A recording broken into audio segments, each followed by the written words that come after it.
सनातन धर्म का वजूद हिमालय की तरह बहुत ऊंचा है, इसलिए मैं आज यहाँ पर देवदारों की लकड़ी और जोधपुर के पत्थर से बने हुए इस कुटिया से आपको एक संदेश देना चाहता हूँ। सनातन धर्म के नाम पर कुछ लोग अधर्म कर रहे हैं, पाप कर रहे हैं। पहला पाप ये है कि मेरी जाति, मेरा वर्ग, मेरा समुदाय, मेरा मजहब, मेरा पंथ ही सर्वश्रेष्ठ है। इससे निकृष्ट, इससे घटिया, इससे घिनौनी बात, इससे बड़ा कोई पाप हो नहीं सकता।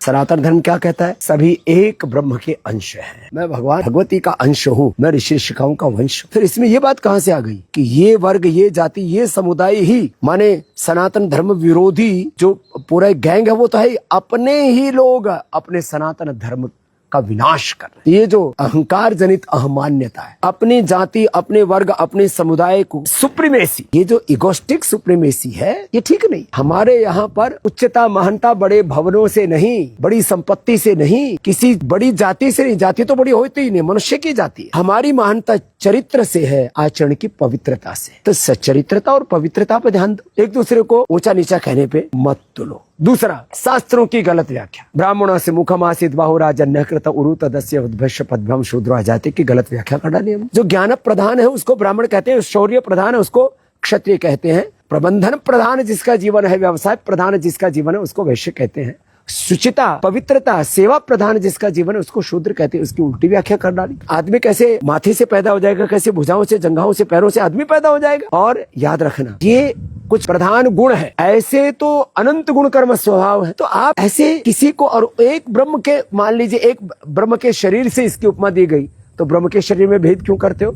वर्णाश्रम धर्म के नाम पर भेदभाव क्यों डालते हो? ये वर्ण ऊंचा है, ये वर्ण नीचा है। ऐसी ऊंच नीच की बातें करने वाले वो सबसे बड़े नीच है, धार्मिक अपराधी है। ये हिंदुत्व के, सनातन के अपराधी है। शास्त्र वचनों की गलत व्याख्या, अलग अलग संदर्भों में शास्त्रों में अलग अलग वचन कहे, कुछ उसमें प्रक्षिप्त भी है। उनको जो संस्कृत में लिखा उसी को शास्त्र मान लिया। हमारे महापुरुषों का ये वचन भी हमें याद रखना चाहिए। बहुत बड़ी बात थी कल पूज्य गोविंद देव गिरी जी महाराज जी, हमारे पूज्य बागेश्वर वाले बाबा जी, धीरेन्द्र कृष्ण शास्त्री, रामेश्वर पंकज मिश्र जी, बहुत बड़े विद्वान प्रामाणिक। उनका वृत्तियों का एकाधिकार कि ये वृत्ति तो यही करेगा, कथा यही करेगा, ये व्यापार यही करेगा, कृषि यही करेगा, छात्र धर्म का पालन यही करेगा।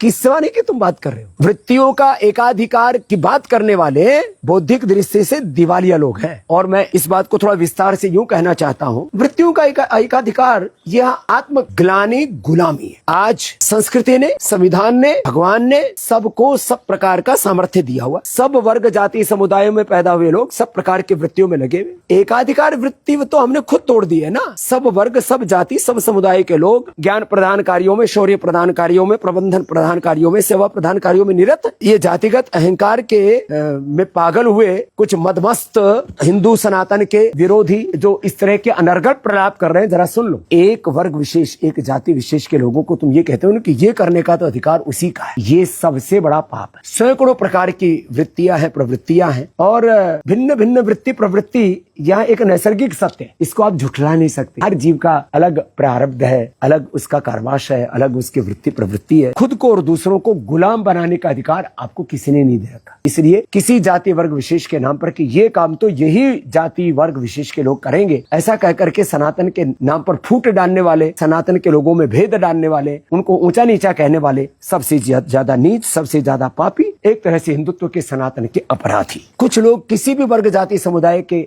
गड़बड़ करें किसी भी प्रकार की, उनको प्रोटेक्ट करने के लिए किसी को नहीं खड़ा होना चाहिए। सब समाज के जितने बड़े गलत करने वालों को डांटो और बोलो भाई ठीक नहीं है, इसको ठीक करो। अपने पूर्वजों के प्रति समान रूप से कृतज्ञता। ब्राह्मण वर्ग में ऐसे महान ऋषि मुनि, बहुत बड़े तत्ववेत्ता, आत्मवेत्ता, जिन्होंने जगत का कल्याण किया, ऐसे महापुरुष, उनके प्रति भी कृतज्ञता का भाव रखिए। तो ब्राह्मण वर्ग में महान जो आत्माएं हुई, वृत्ति से, किसी एक कार्य विशेष से नहीं, वो आत्म प्रवृत्ति से, सात्विक प्रवृत्ति से, देवत्व से, दैवी संपदा से, अपने सच्चरित्रता, पवित्रता, आचरण की श्रेष्ठता से वो महान थे। तो उन महान ब्राह्मणों के प्रति भी कृतज्ञ रहो जिन्होंने इस धरती के कल्याण के लिए तपस्या की। सब ब्राह्मणों को गाली देना भी महापाप है। जैसे ब्राह्मण कुल में महान आत्माएं हुई, ऐसे क्षत्रिय कुल में भगवान सूर्य वंश, चंद्रवंश से लेकर के भगवान रामकृष्ण से लेकर के कितने महान क्षत्रिय हुए। उनको राजा भी कहा हमने, उनको परात पर ब्रह्म भी कहा हमने, माना। आज तक हम उनकी पूजा करते हैं। क्षत्रिय कुल में भी महान व्यक्तित्व हुए। इसलिए ये जो इगोस्टिक सुप्रीमेसी मैंने कहा ना, ये कुल ही महान। क्षत्रियों में भी जो महान व्यक्तित्व हुए हैं, चरित्र हुए हैं, उनके प्रति कृतज्ञता रखिए। अपने पूर्वजों के प्रति कृतज्ञता रखने वाले महापापी। वैश्य कुलों में भी महाराजा अग्रसेन से लेकर के और तमाम वैश्य कुलों में हमारे सामने तो